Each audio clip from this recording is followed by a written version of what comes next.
정치화법을 사랑하는 여러분들 모두 안녕하십니까? 자, 오늘은 정치화법 45번째 이야기, 범죄의 의미와 성립이라고 하는 주제로 한번 강의를 시작해 보도록 하겠습니다.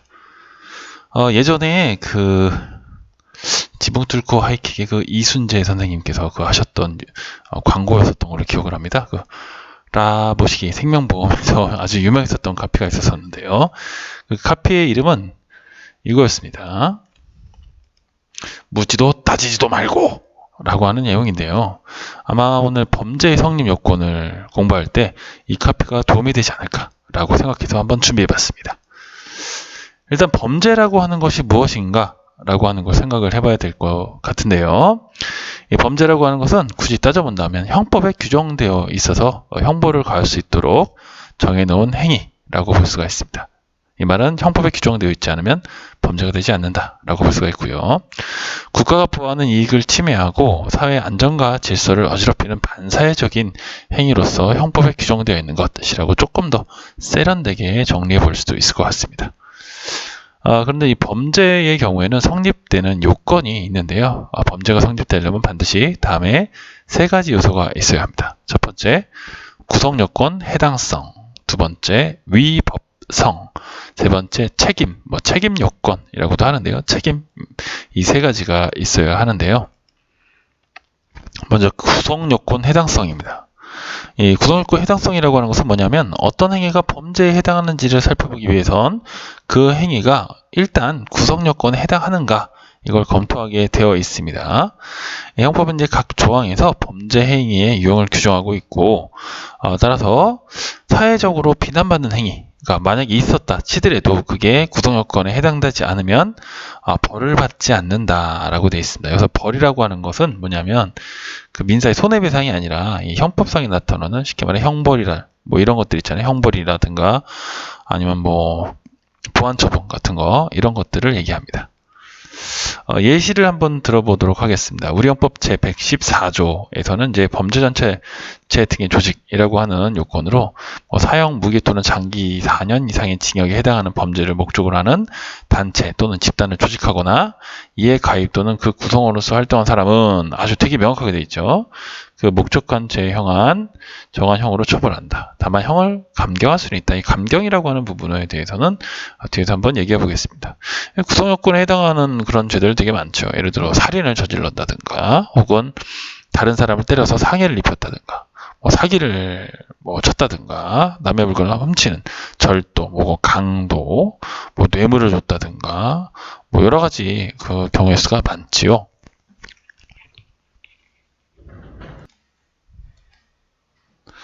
자, 그 다음으로 위법성입니다. 위법성이라고 하는 것은 이렇습니다. 일단 어떤 행위가 구성요건에 해당될 수 있죠. 그런데 구성요건에 해당되더라도 일단 위법하냐 그렇지 않느냐를 좀 따지게 됩니다. 위법할 경우에만 범죄로 성립합니다. 위법성이라는 걸 좀 더 구체적으로 따져본다면 법 질서를 위반했다는 가치 판단, 이것을 의미하는데요. 구성요건에 해당하는 행위가 법 질서 전체 관점에서 부정적이라고 하는 판단이 내려진다면 이걸 위법하다라고 하는데, 위법성이라고 하는 것보다는 사실은 여러분들은 위법성이 조각되는 경우, 그러니까 위법성이 되지 않는 경우, 이 경우를 더 중요하게 생각을 해봐야 되는데, 우리 예전에 민법 할 때 생각을 해보면 그 민법에서도 위법성 조각이 있었었죠. 그때 이제 나왔었던 거는 이제 정당 방위 그리고 긴급 피난 이 두 가지가 있었었는데 형법에서의 위법성 조각은 조금 더 다양하게 되어 있습니다. 위법성 조각, 이 조각이라고 하는 것이 일본식 한자어라고 하더라고요. 보니까 조각이라고 하는 거 쉽게 말해서 조각 내버린다 이렇게 생각하면 될 것 같습니다. 위법성이라고 하는 것을 다 성립이 안 되게끔 조각을 내버리겠다. 라고 그렇게 생각을 하면 될 것 같은데요. 구성요건에 해당하는 행위의 위법성을 배제할 수 있는 아주 특별한 사유, 이런 것들이 있는 경우를 위법성 조각 사유라고 합니다. 위법성 조각 사유에 해당되는 경우에는 범죄 성립이 되지 않는데 이 위법성 조각사의 세부적인 내용은 다음 시간에 좀 합니다. 이거 되게 좀 중요한 내용이기 때문에 그렇고요. 다만 이제 위법성 조각 사유는 형법에서 총 5가지로 규정하고 있는데요. 첫 번째는 정당 행위, 두 번째는 정당 방위, 정당방위 많이 들어봤겠죠? 보면 매번 이제 1년에 한 번 정도는 이게 정당방위냐 아니냐 이걸 가지고 되게 좀 다툼이 있는 그런 재판이 있긴 합니다. 세 번째, 긴급 피난.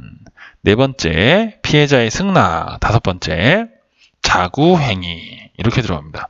생전 처음 보는 단어들이 많이 나오는데 일단 외우기 쉬운 방법을 한번 생각을 해보도록 하겠습니다. 이 앞글자만 따서 외우는 게 거의 외움의 정석이 되지요. 그래서 정정 긴 피자, 이걸 해보니까 정말로 긴 피자라고 외우면 조금 편하게 외울 수 있지 않을까요? 피자 맛있게 생겼네요. 피자 먹고 싶어. 아무튼 정말로 긴 피자라고 위법성 조각 사유를 생각을 해보면 좀 쉽게 외우지 않을까라고 생각이 듭니다.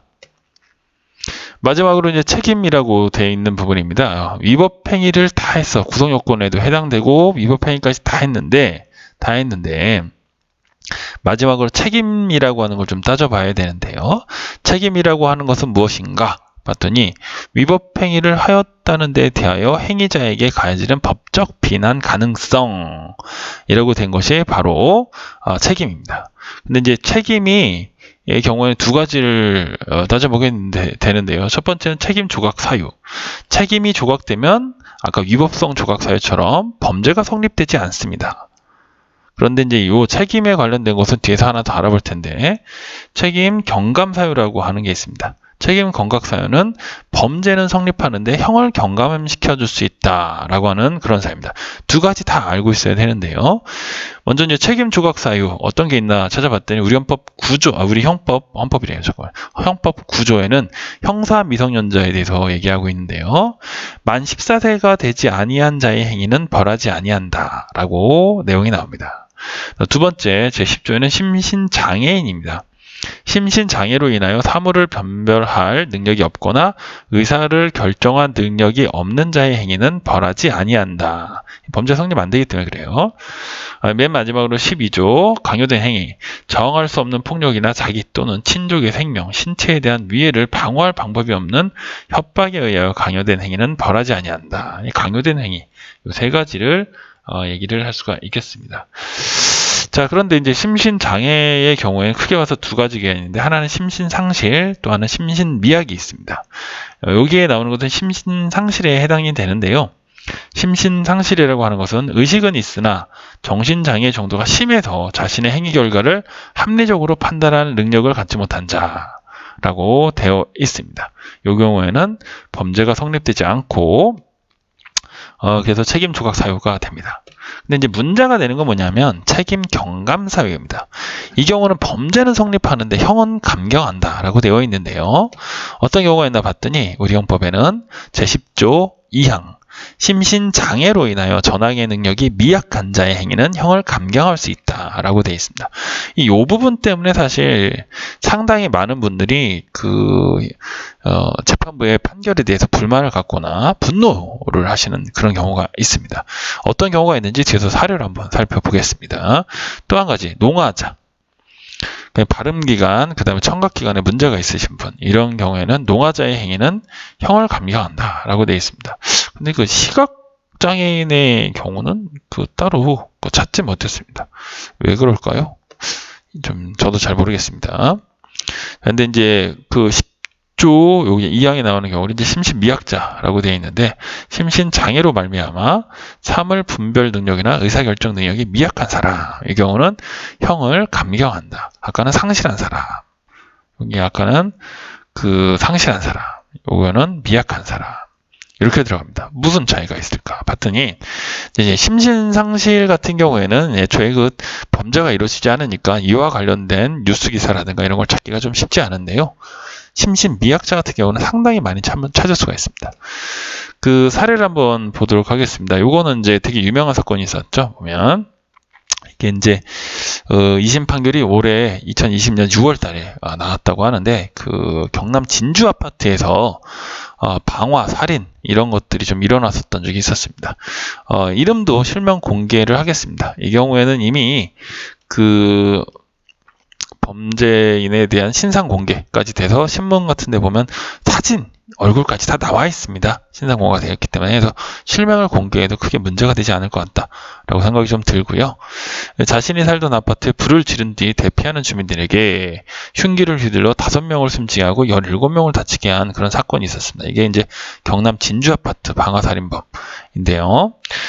맨 처음에 이거는 이제 국민참여재판, 나중에 이제 국민참여재판에서 대해서도 배울 예정입니다.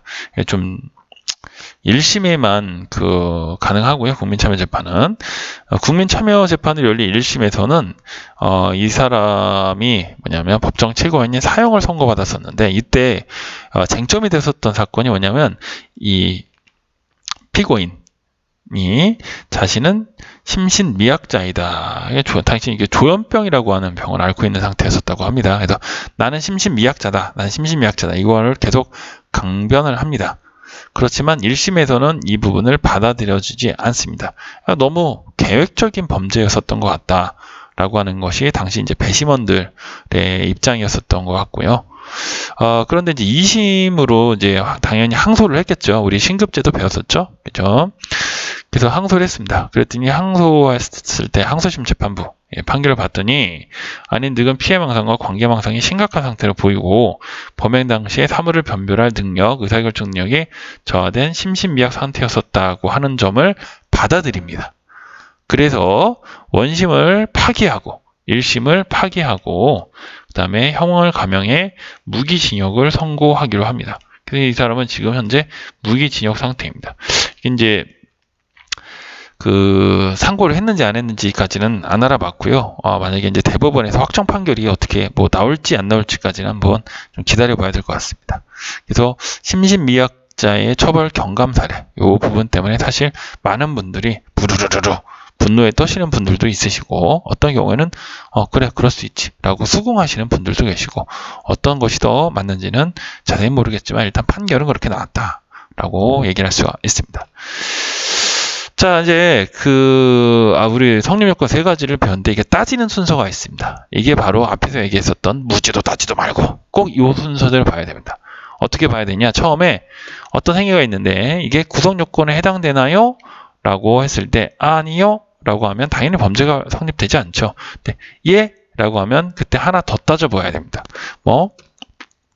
위법한가요? 라고 합니다. 즉 위법성 조각사유가 해당되는 경우에는 범죄가 성립하지 않습니다. 그런데 위법성 조각사유가 해당되지 않습니다. 즉 얘는 위법합니다 라고 하면, 그럼 이때는 맨 마지막으로 책임이 있나요? 쉽게 말해 책임 조각사유가 있는지 혹은 책임 경강사유가 있는지. 책임 조각사유가 있다면 범죄는 성립하지 않죠. 다만 책임 경감사유가 있다면 범죄는 당연히 성립하죠. 범죄는 성립하고 그 다음에 형을 경감해 줄 수 있는 것이지, 일단 그런 사유조차도 없으면 그냥 깔끔하게 범죄가 성립하는 거죠. 그러면 이제 그때부터 얘한테 어떤 형벌을 내릴 것인가, 요걸 고민해 볼 부분이죠. 자, 반드시 요 순서대로 가야 됩니다. 다른 거 따지는 거 아닌가? 왜 이렇게 따져야 돼요? 몇 살인지부터 따지면 안 돼요? 이렇게 얘기할 수도 있잖아요, 보면. 근데 그렇지 않고 무조건 구성요건에 해당하나요? 그 다음에 위법한가요? 책임이 있나요? 이렇게 따져야 된다 라고 하는 걸 볼 수가 있습니다. 그냥 그렇게 됩니다. 그래서 순서가 왜 이래야 되는지 묻지도 따지지도 말고 그냥 그렇답니다. 이렇게 공부하십시오. 이게 되게 중요하기 때문에 그렇습니다. 시험에도 반드시 나오는 내용입니다. 자, 다음 시간에는 오늘 배웠었던 내용 중에 위법성 조각사유에 대해서 조금 더 자세하게 학습을 해보도록 하겠습니다. 다음 시간에 보겠습니다. 감사합니다.